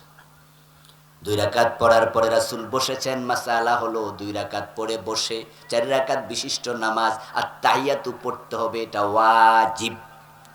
এজন্য রাসূলের তরিকা মতো হয় নাই, হুজুরে লোকমা দিল, হুজুরও মনে পইরা গেল ভুল করছি, হুজুরও বসে গেল, তারপরে আর তাহিয়াতু পড়ে খাড়াইলো, তারপর 2 রাকাত পড়ে নামাজ সুন্দরভাবে শেষ করলো। নামাজের পরে এবার হাকিম সাহেব আদালতে গেল, চেয়ারে গিয়ে বসলো, চুরির মামলার রায় দিল। রায় দেওয়ার সময় রাসূলের আইনে, আল্লাহর আইনে চোর ধরে হাত কাটার রায় দেয়া ওয়াজিব না ফরজ? উনি নিশ্চয়ই হাত কাটার রায় দিছে, তো হুজুর রেজে লোকমা দিল। কিছুক্ষণ আগে জজ সাহেব না হুজুরের লোকমা দিল। আচ্ছা, হুজুর কি ফরজ ছাড়ছিল না ওয়াজিব? আর উনি ছাড়ছে কোনটা? গুরুত্ব কোনটার বেশি? হ্যাঁ, কারণ আছে, উনিও চোরের হাত কাটা রায় দেবে না। এবার বলুন তো, হাকিম সাহেব যেখানে রায় শোনায় ওখানে হাকিম সাহেব একা না আরো লোক আছে? বাদী মুসলমান, বিবাদী মুসলমান, সাক্ষী মুসলমান, আসামি মুসলমান, পুলিশ দাঁড়ায় আছে হ্যান্ডকাফ হাতে নিয়ে, হেরাও মুসলমান, সংবাদ লেখার জন্য কলামিশরা সাংবাদিকরা দাঁড়ায় আছে, হেরাও মুসলমান। ইমাম যখন ভুল করেছে তখন সবাই লোকমা দিছে, হাকিম যখন ভুল করেছে, ও হাকিম আপনি ভুল আইন দিলেন কেন, চোর ধরে হাত কেটে দেন, কোরআনে আছে। এই লোকমা কয়জনে দিছে? তো হুজুরে সোজা পাইছেন, চাচাকে হুজুরে নরম পাইছে। আসলে তো সব লোকমা হুজুরের সামনে কেন? হুজুর ওয়াজিব ছাড়লে হুজুরে যদি লোকমা দেন, ওই বেটা তো ফরজ ছাড়ছে, এখানে লোকমা দরকার আছে না নাই? যান এবার হাকিমের কাছে। ও হাকিম সাহেব, আপনি তো আজকে জোহরের নামাজে হুজুরে লোকমা দিছিলেন, ওয়াজিব ছাড়ার কারণে আপনি চোর ধরে হাত কাটলেন না কেন? এটা তো ফরজ। হাকিম জবাব দেবে, মিয়া আমার চাকরি খাইতে আইছো কেন? যদি আমি চোর ধরে হাত কাটার আইনটা এখনই দেই, এখনই ডিগ্রি দেই যে তার হাত কেটে দাও, আসরের আগে চাকরি, উল্টা রাষ্ট্রদ্রোহ মামলায় পড়ার সম্ভাবনাও আছে। তাই আমিও রাসূলের হাদিস বুঝি, সুন্নাহ বুঝি, কোথায় লোকমা দিতে হয় বুঝি, কিন্তু চাকরি ছাড়ার ঝুঁকিতে যাবো না। সুন্নাহ মানব ততক্ষণ বিপদ নাই যতক্ষণ এখানে বিপদ আছে। কিসের সুন্নাহ?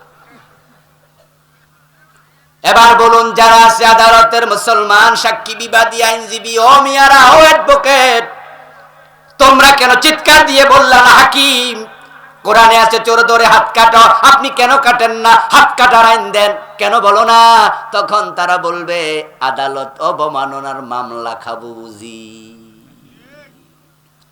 যেই মাত্র আদালতের হাকিমরা আপনি বলবেন যে আপনার রায় ভুল হয়েছে, চোর ধরে জেলে দেয়া যাবে না, হাত কাটতে হবে, কোরআনের অমক সূরাতে আছে, হাকিম পুলিশের দিকে তাকিয়ে বলবে অ্যারেস্ট হিম। দেশের আইনের বিরুদ্ধে কথা বলে আদালত ও শৃঙ্খলা তৈরি করে, তাকে অ্যারেস্ট করো। তাই আমরা বুঝে ওকেও লোকমা দেই না।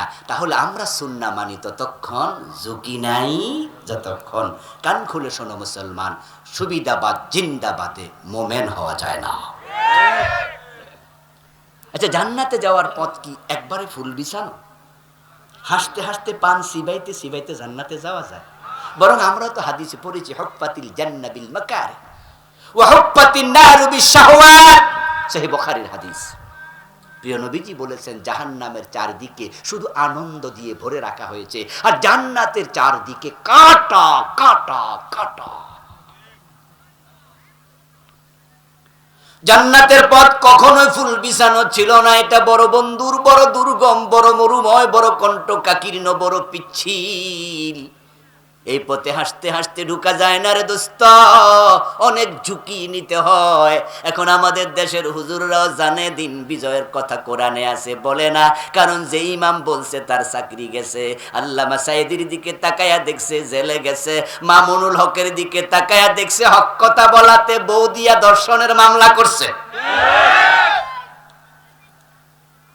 এখন হুজুর বুঝে দিন কায়েমের কথা বলে পাশের এলাকার অমুক হুজুর 3 বছরের জেলখানায় 10টা মামলার আসামি, ফেরারি আসামি।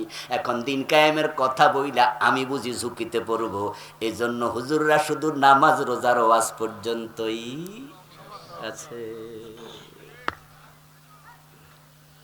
ও দোস্ত, হাসতে হাসতে জান্নাতে যেতে কেন চাও, কেন চাও, কেন চাও? যদি আরামে আরামে জান্নাতে যাওয়া যেত, নবী ইব্রাহিম অগ্নিকুণ্ডে নিক্ষিপ্ত হওয়া লাগতো না, মুসা নবী দেশ থেকে হিজরত করা লাগতো না। নবী মুহাম্মদের দিকে তাকায় দেখো, দাঁত নাই। হযরত ইমাম হুসাইনের দিকে তাকায় দেখো, কল্লা নাই। রাসূলের চাচা হামজার দিকে তাকাও, হামজার কলিজা নাই।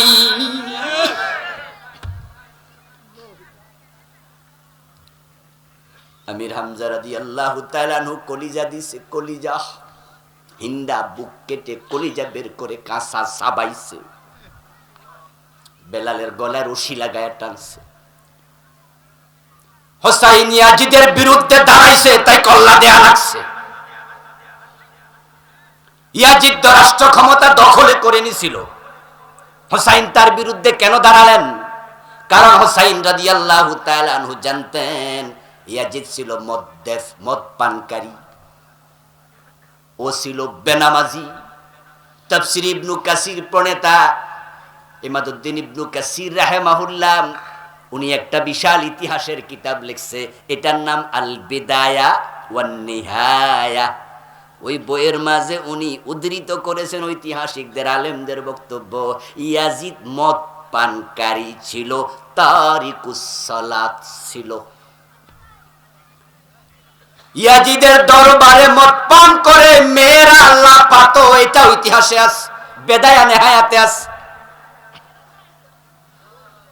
রাসূলের সাহাবী হোসাইন জীবিত, ওমরের ছেলে আব্দুল্লাহ ইবনে ওমর জীবিত, আব্দুল্লাহ ইবনে আব্বাস জীবিত, আব্দুল্লাহ ইবনে আমর ইবনুল আস জীবিত, অসংখ্য বড় বড় সাহাবী জীবিত থাকতে এই মদখোর ইয়াজিদ রাষ্ট্রপ্রধান হয় কেমনে? এজন্য হোসাইন বলছেন তাকে প্রেসিডেন্ট মানা যাবে না। ও দোস্ত, ইমাম হুসাইন রাদিয়াল্লাহু তাআলা আনহু ব্যক্তিগত কোনো ক্ষমতার লোভ ছিল নাকি? বাস্তবতা কি? যে চেয়ারে বসে নবী মুহাম্মদ দেশ চালাইছে, আবু বকর, ওমর, ওসমান, আলী দেশ চালাইছে, ওই চেয়ারের মাঝে আমিরে মুয়াবিয়া বসে দেশ চালাইছে, রাসূলের বড় সাহাবী কাতিবুল ওহী। ওই চেয়ারের মাঝে মদখোর ইয়াজিদ বসতে পারে না, কারণ গাড়ির ড্রাইভিং সিটে মাতালকে যদি বসায় আর যাত্রী যদি হাজী সাহেব হয়, বসে বসে সুবহানাল্লাহ তাসবিহ টিপে, মাতাল যদি গাড়ি নিয়ে খালে যায়, ওই হাজী সাহেব খালের পানিতে ডুবা লাগবে।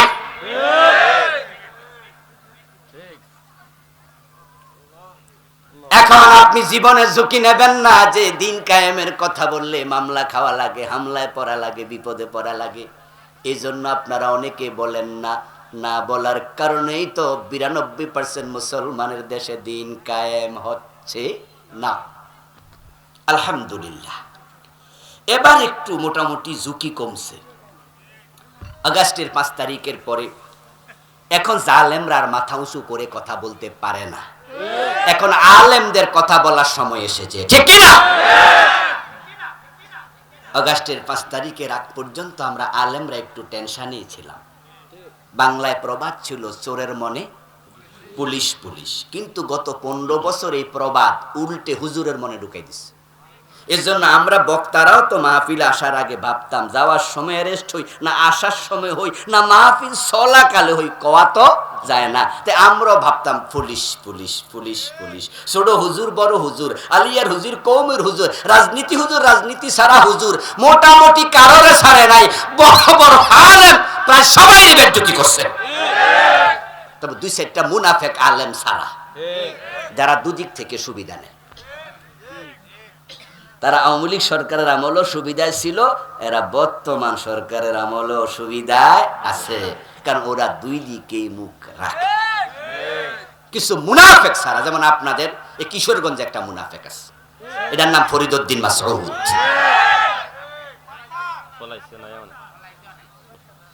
আলেম হিসাবে কিন্তু ছোট না, আলেম হিসাবে জাদ্রেল আলেম, ভালো জানে, আহলে এলেম, কিন্তু আল্লাহ তাকে পথভ্রষ্ট করেছে।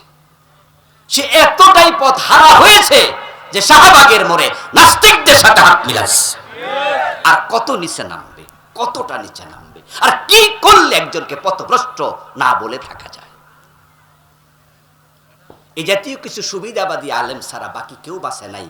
আল্লামা জুনাইদ বাবু নগরী রাহেমাহুল্লাহর মতো বয়োবৃদ্ধ হাটহাজারী মাদ্রাসার এত বড় মুহাদ্দিস, হেফাজতের মহাসচিব পিটাইয়া দুইটা হাঁটু লুজ বানায় ফেলছে। রিমান্ডে নিয়ে পিটাইছে, দুই হাঁটু একবার ফুলাই ফেলছে। আমার দোস্ত, আলহামদুলিল্লাহ, আগস্ট বিপ্লবের পরে এসে 5 তারিখের পর থেকে আজকে 3.5 মাস, 4 মাস হয়ে, 4 মাস তো পার হয়ে গেল নাকি? আলহামদুলিল্লাহ, 4 মাস পার হয়ে আরো কয়েকদিন হলো, 4 মাস 5 দিন 6 দিন হয়ে গেল। এই 4 মাসের মাঝে বাংলাদেশের সীমানায় কোনো আলেম অ্যারেস্ট হয় নাই, বরং এখন কষ্টে আছে হাসানুল হকিনু, রাশেদ খান মেনন, রাম এবং বামেরা, তাদের দালালেরা, দোসরেরা, যারা বাংলার দুশ্মন ইন্ডিয়ার সাথে সম্পর্ক রেখে বাংলাদেশকে যারা কারাগার বানিয়েছিল, তারা এখন মাথা নিচু করে আছে। আল্লাহ এখন আমাদের সুযোগ দিয়েছে। এখন যেহেতু আমরা সুযোগ পেয়েছি, দিন বিজয়ের জন্য এখন কথা বলা দরকার আছে না নাই? যদি এখনো চুপ থাকেন তাহলে আল্লাহর কাছে জবাবটা কি দেবেন? কথা সবাই বলেন, সবাই বলেন, সবাই বলেন। দিন যদি বিজয় হয়, নামাজের ওয়াজান লাগবে না, আইন হয়ে যাবে সংসদে, আজান হওয়ার সাথে সাথে দোকান বন্ধ করতেই হবে। অনুচ্ছেদ করা হবে, মূল আইন নামাজের সাথে, আজানের সাথে সাথে দোকান বন্ধ করো। এবার অনুচ্ছেদ নাম্বার ক, যদি দোকানদার দোকান খোলা রাখে তাহলে তার লাইসেন্স বাতিল করা হবে। খ, ওই দোকানদারকে 7 দিনের জেল দেয়া হবে। ঘ, দোকানে যদি কোনো কাস্টমার পাওয়া যায় তাকেও একই শাস্তিতে দণ্ডিত করা হবে। যদি আপনি আইন করে দেন তাহলে কটিয়াদি বাজারে আজানের পরপর যদি সকল মুসল্লি, সকল দোকানদার দোকান বন্ধ করে মসজিদের দিকে দৌড়াতে থাকে, এক এক মসজিদে 3 বার 5 বার জামাত হওয়া লাগবে, মুসল্লি টাকা দেওয়া লাগবে না। الذين إن مكناهم في الأرض أقاموا الصلاة وآتوا الزكاة وأمروا بالمعروف ونهوا عن المنكر। এটা আল্লাহর অর্ডার। আমি ইসলামী রাষ্ট্র যখন কোথাও দেই 4টি কাজ করতে হবে। আল্লাহ বলে 1 নাম্বার, নামাজ কায়েম করো।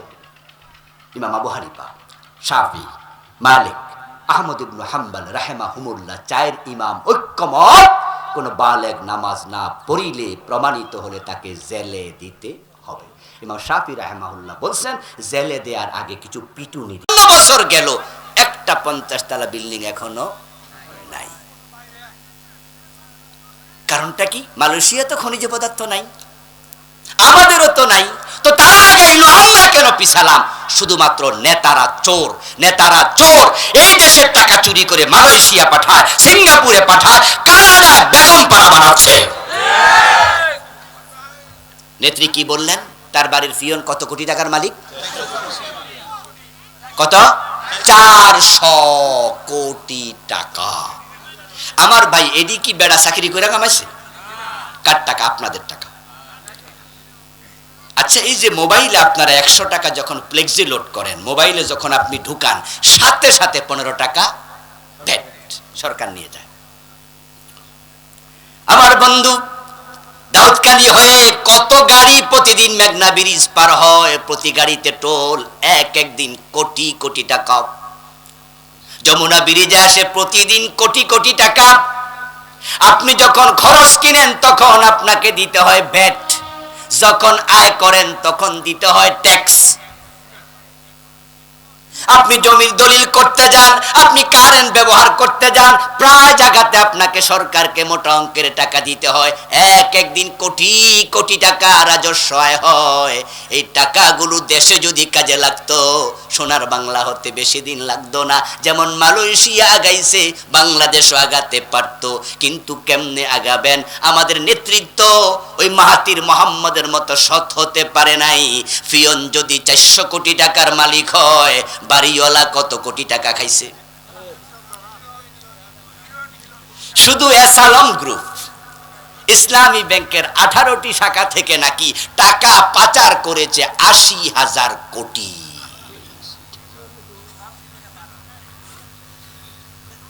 আপনাদের বাড়ির পাশে যে বড় বড় রাস্তাগুলো আছে, আমি আজকেও দেখলাম এখানে কটিয়াদি থেকে বাজিতপুরের দিকে গেলাম একটি প্রোগ্রাম করতে, সেখানে দেখি রাস্তায় কাজ চলতেছে। আমার ড্রাইভার সাহেব সহ আমরা গাড়ির ভিতরে মন্তব্য করলাম যে রাস্তায় কাজ চলছে, যে কার্পেটিং করছে সেটা 2 থেকে 2.5 ইঞ্চি হবে। তা আমি বললাম যে 2 থেকে 2.5 ইঞ্চি কার্পেটিং এত দুর্বল, 2 মাস পরে চামড়ার থাকবে না। এটা যদি 8 ইঞ্চি করতো তাহলে এটা 5 বছর যেত।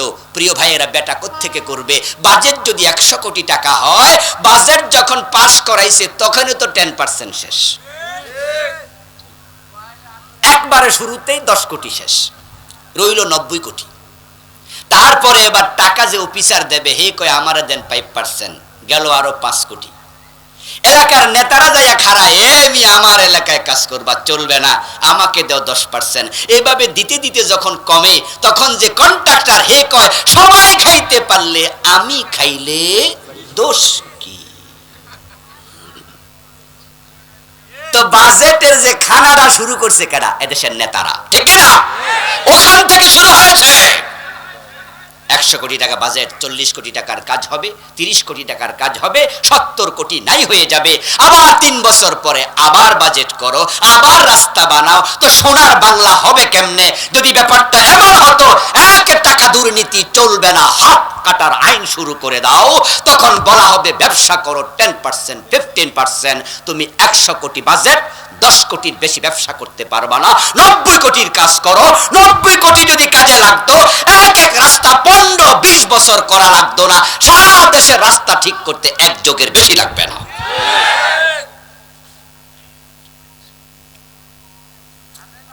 এই দেশটা সত্যি সোনার বাংলা। আমি বলি মাঝে মাঝে, আমাদের কবি রবীন্দ্রনাথ ঠাকুর কবিতা লিখছেন, আমার সোনার বাংলা আমি তোমায়। আসলেও বিদেশ না গেলে এই দেশের সৌন্দর্য বোঝা যায় না। কোন কবি লিখেছে আমি জানি না, নামটা আমার জানা নাই। তিনি লিখেছেন, এমন দেশটি কোথাও খুঁজে পাবে না কো তুমি, সকল দেশের রানী সেজে আমার জন্মভূমি। কবি রবীন্দ্রনাথ লেখার পিছনে কারণ ছিল, কারণ তিনি ইউকেতে লেখাপড়া করছেন, আপনার ওই যে লন্ডনে, বিলেত বলতো আগে, বিলেত। উনারা দেখেছেন যে বিলেতের যে আবহাওয়া, লন্ডনের আবহাওয়া 3 থেকে 4 মাস বরফে ঢাকা থাকে পুরা দেশ। ইউরোপ আমেরিকার অনেকগুলো দেশ আল্লাহ আমাকেও যাওয়ার সুযোগ দিয়েছে, আমিও দেখেছি। এই অগাস্টে আমি আমেরিকায় 22 দিন ছিলাম।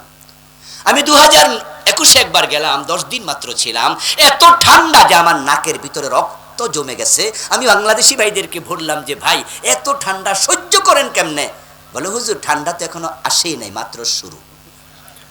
আপনি যদি থাকেন ডিসেম্বরের 15 পর্যন্ত দেখবেন ঠান্ডা কাকে বলে। 2.5 থেকে 3 ফিট বরফ জমে যাবে।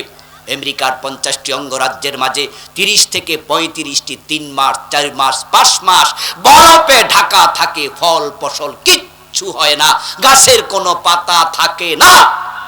ওই দেশ পৃথিবীর সেরা আমেরিকা হয়ে গেল।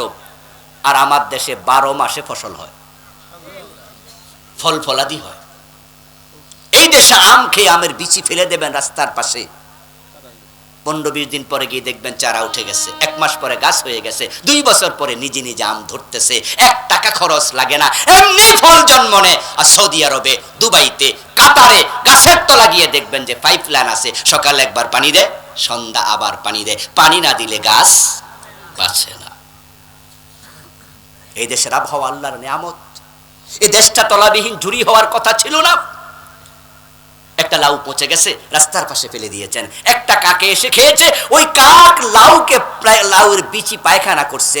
আবার যেখানে পায়খানা করছে দেখবেন যে ছাদের আগার মাঝে লাউ গাছ আইলো করতে রে, ওই যে কাকের পায়খানা থেকে হয়ে গেছে, লাউ ধরতেছে। এই হলো আবহাওয়া। এমন সোনার বাংলা পিছাবে কেন? শুধুমাত্র শাসক শ্রেণীর চুরির কারণে পিছাইছে।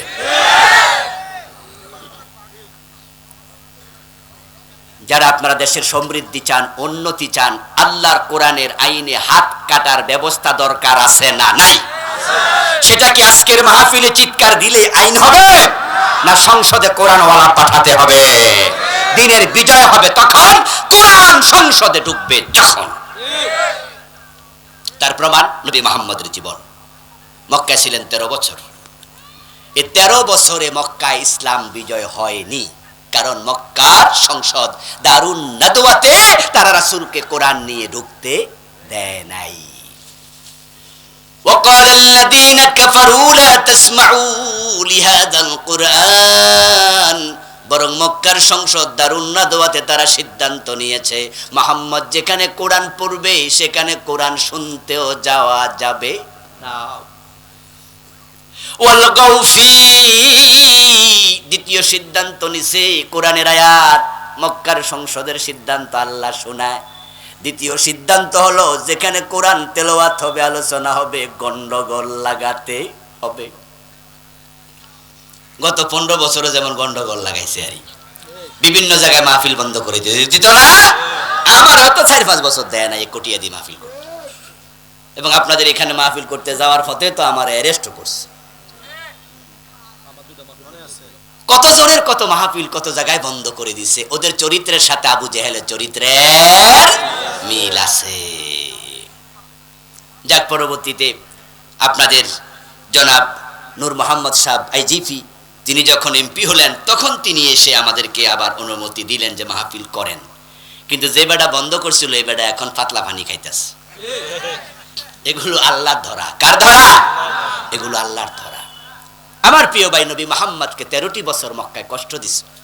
রাসূলুল্লাহ হিজরত করে মদিনায় গেলেন। যাওয়ার পথে তিনি ভাবছেন, আচ্ছা মদিনায় যদি আমি হিজরত করে পৌঁছি, গিয়ে দেখি মদিনার সংসদে আরেক আবু জেহেল দাঁড়িয়ে আছে, সে লাঠি নিয়ে দাঁড়িয়ে আছে, আমাকে ঢুকতে দেয় না, তো হিজরত করে লাভ কি? চোর ধরে হাত কাটার জন্য কোরআন তো আইনে পরিণত করা লাগবে। এটা তো ব্যক্তির কাজ না, এটা রাষ্ট্রের কাজ, ঠিক না? তা আমি কিভাবে করব? দিন কায়েম কিভাবে করব? নবীজি মুহাম্মদ ভাবছেন, মানুষের অন্তরের খবর সবচেয়ে বেশি জানেন কে? আমার আল্লাহ জিবরিলকে পাঠায়া দিলেন, যাও জিবরাইল আমার নবীকে দোয়া করতে বলো, ওয়াজআললি মিন লাদুনকা সুলতানান নাসীরা ওয়াকুর রাব্বি আদখিলনি মুদখালা সিদকিন ওয়াখরিজনি মুখরাজা সিদক ওয়াজআললি মিন লাদুনকা সুলতানান নাসীরা। ও আল্লাহ, তুমি আমাকে রাষ্ট্র ক্ষমতা দিয়ে সাহায্য করো। এটা কোরআনের আয়াত। রাসূলুল্লাহ আল্লাহর কাছে দোয়া করলেন, দোয়া সাথে সাথে কবুল।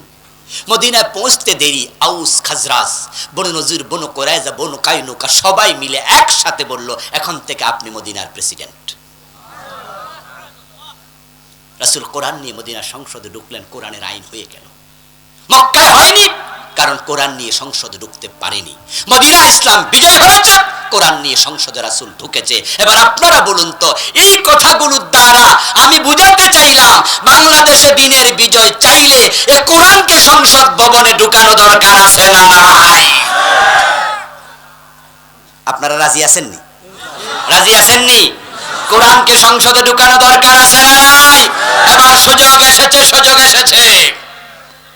প্রধানমন্ত্রী পালিয়ে গেল, মন্ত্রী পরিষদ পালিয়ে গেল, 300 এমপি পালিয়ে গেল, তাই তাদের সাথে সংশ্লিষ্ট সংবিধানের ধারাগুলো নিজে নিজে মুলতবি হয়ে গেল। এই অন্তর্বর্তীকালীন সরকার ভাবছে যে সংবিধান নিয়ে কিছু করতে হবে। অলরেডি ওনারা সার্চ কমিটি করেছে, বিভিন্ন জনের সাক্ষাৎকার নিচ্ছে, পত্র পত্রিকায় কথা আসছে, বুদ্ধিজীবীরা কেউ বলছে সংস্কার করো সংবিধান, এটা দিয়ে চলবে না, সংস্কার করতেই হবে। কেউ কেউ বলছে নো, রিরাইট করো, নতুন সংবিধান লিখো। যেহেতু কথা উঠেছে, আমরা 92% মুসলমান, আমরা মাথা তুলে যদি দাঁড়িয়ে বলতে পারি ডক্টর কামালের লেখা এ বস্তা পচা ধর্ম নিরপেক্ষ 53 বছর যে সংবিধান শান্তি দিতে পারেনি, সেটা ফেলে দাও, সেটা দরকার নাই, কোরআনকে সংবিধান বানাও। বলার সুযোগ আছে না নাই? সুযোগ আছে না নাই? আপনি বলেন, বিজয়ের মালিক তো আল্লাহ। আস-সাইয়্যু মিন্না ওয়া লাতমামু মিনাল্লাহ। কেউ কেউ মুস্কি মুস্কি হাসছেন, বলছেন যে হুজুর এত সোজা, এত সোজা। হ্যাঁ, আমিও বলি এত সোজা নয়, এত সোজা নয়। অনেকে আবার আছে যে হুজুর কথা ঠিক, কোরআন যে লাগবে এটা তো আমরাও বুঝি, আমরা মুসলমান না হুজুর, কোরআনই তো সংবিধান। তো আসেন এবার ইসলামের পক্ষে ভোট দেন। হুজুর আপনারা একটু আগাইয়া সারেন, আমরা আসি, তবে এবার না, পরের বার। আচ্ছা, যদি আপনি এরকম আমাদেরকে আগাইতে দেন, আপনি পিছিয়ে থাকেন, আমরা আগানোর পর ইসলাম কায়েম হলো না, আমরা সামনে যাচ্ছি, অসুবিধা নাই, আজরাইল আসলে আল্লাহর কাছে গিয়ে বলবো আল্লাহ তোমার আইনের পক্ষে ছিলাম, কিন্তু আপনি জবাব দিবেন কি?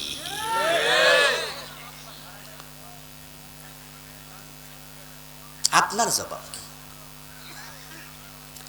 একদিনের ওয়াজ করলে, 2 দিন ওয়াজ করলে ইসলাম কায়েম হয়ে যাবে, ব্যাপারটি তা নয়, এত সহজ না। কিন্তু আমরা আজকে 5ই আগস্টের পরে পরিবেশ পেয়ে ভাববেন না যে হুজুররার কণ্ঠ এখন একটু আওয়াজ বেশি হয়, মনে হয় যেন হুজুররা ভাবছে কি দেশ স্বাধীন পেয়ে গেছে। আমি বলি নো দোস্ত, এই কথাগুলো আমরা গত 15 বছরও বলেছি, সামান্য কেয়ার করি নাই। আমরা বলেছি। কেন বলেছি? কারণ এমনও তো হতে পারে মৃত্যু আমার হয়ে যাবে আজকেই, আল্লাহর সামনে হাজির হওয়ার পরে বলতে তো পারবো আল্লাহ আমার নবীর জীবনের লক্ষ্য যাহা ছিল আমার লক্ষ্য আমি তাই বানিয়েছি।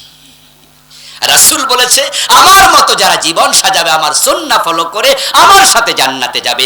আল্লাহর জান্নাত পাওয়ার প্রয়োজনে কোরআন বিজয়ের পক্ষে কাজ করা দরকার আছে কিনা? করবেন না, আপনি ফেল করবেন। এই জন্য আসুন প্রিয় ভাইয়েরা, বাংলার সবুজ ভূখণ্ডে আমরা দিন বিজয়ের চেষ্টা করি। আর এবার কিন্তু দাঁড়ালে হয়ে যেতেও পারে, পরিবেশ কিন্তু এবার পজিটিভ, ঠিক না? হতেও পারে ইনশাআল্লাহ। আমি তো বলি কোরআন নাজিল কায়েম যদি হয়ে যায়, হিন্দুরও ক্ষতি নাই, বিএনপি আওয়ামী লীগ দূরের কথা, ওরা তো সবই মুসলমান। কোরআন কায়েম হলে কি হিন্দুর ক্ষতি আছে? বৌদ্ধের ক্ষতি আছে? আর আপনারা তো মুসলমান, আপনি উল্টা চলবেন কেন? আপনাদের কোনো ক্ষতি নাই, বরং সবার কল্যাণ এতে আছে। হিন্দুর ঘরে মুসলমান চোর ঢুকে যদি চুরি করে, আল্লাহর আইনে মুসলমান চোরের হাত কেটে দেয়া হবে। কোরআন কায়েম হওয়ার পরে হিন্দুরাও ঘরের দরজা খুলে ঘুমাতে পারবে। হিন্দুর সুন্দরী মেয়ের চরিত্রের গ্যারান্টি রাষ্ট্র দেবে, রাষ্ট্র নিরাপত্তা রাষ্ট্র দেবে। হিন্দুর সুন্দরী মেয়ে মাথায় সিঁদুর দিয়ে স্বামীর বাড়িতে যাবে, হিন্দুর সুন্দরী মেয়ে কলেজ ইউনিভার্সিটিতে পড়তে যাবে। যদি কোনো মুসলমানের ছেলে তার গায়ে হাত দেয়, জেনা করে, দর্শন করে, ইসলামী আইন তাকেও রেহাই দেবে না, নিরাপত্তা হিন্দু বৌদ্ধ পাবে। আর আপনারা তো মুসলমান।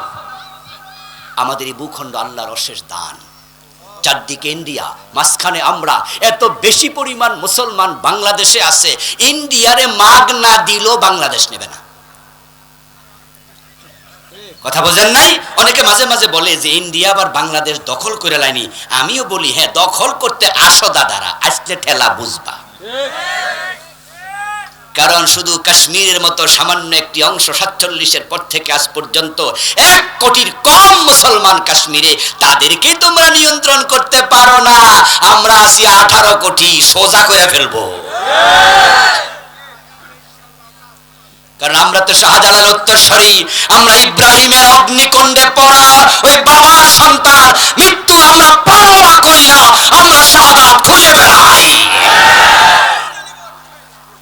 আমরা শাহাদাত খুঁজে বেড়াই। কি শাহাদাত খুঁজে বেড়ান না? শহীদের মৃত্যু চান না?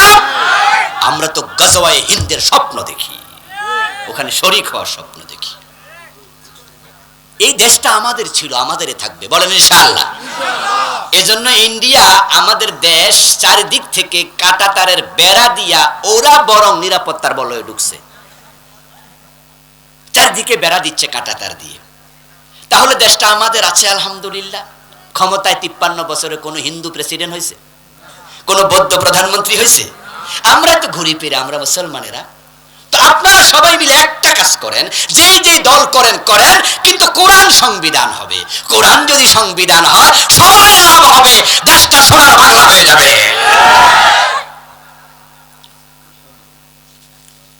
যারা দেশের হাজার হাজার লক্ষ কোটি টাকা বিদেশে পাচার করছে, যদি এবার একটু আইন বানাইয়া দইরা 100-200 হাত কেটে দেন, আগামী 40 বছর নেতারা ঠান্ডা পানি খাবে, দেশের টাকা চুরি করবে না।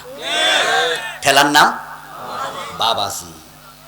মায়ের উপরে মায়ের পাগল পর্যন্ত সোজা হয়ে যায়। এই জন্য ইসলাম শুধু ওয়াজ করে না, ইসলামে আইন আছে না নাই? ওয়াজ করলে যদি চোর ভালো হয়ে যেত, রাসূল মুহাম্মদ ধরে ধরে 5 মিনিট ওয়াজ করে দিত, হাত আর কাটতো না। হযরত ওমরের থেকে আমরা কেউ বেশি ওয়াজ জানি? তো ওয়াজ করলেই যদি মদখোর ভালো হয়ে যেত, উনার ছেলে আবু শাহমাকে উনি 80 বেত দিতেন না, ওয়াজ করে ছেড়ে দিতেন। এই জন্য ওয়াজের সাথে সাথে আইনের দরকার আছে কিনা? 100 বছর পুরাতন মসজিদ এই কিশোরগঞ্জে আছে, 150 বছর আগের মসজিদও আছে, খুঁজলে পাবেন।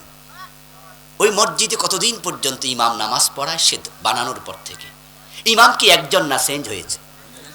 কথা বলেন না ভাইরা, ইমাম পরিবর্তন হয়েছে কিনা? কিন্তু মাগরিবের নামাজ কি 3 রাকাত পরিবর্তন হয়েছে?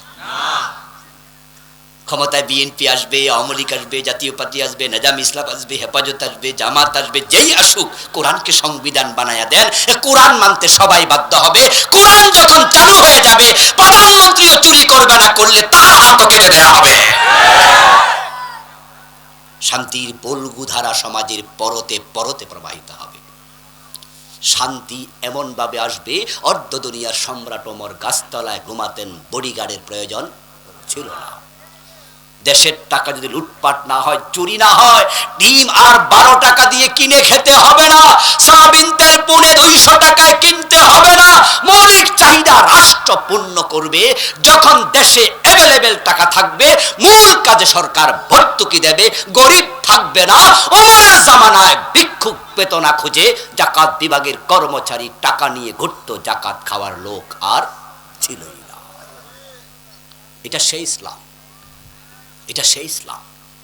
এজন্য আসুন না, নবী মুহাম্মদ সাল্লাল্লাহু আলাইহি সাল্লামের জীবনের লক্ষ্য দিনের বিজয়, আমরাও আমাদের জীবনের লক্ষ্য বানাবো দিনের বিজয়। আল্লাহ তৌফিক দান করুন, বলি আমিন।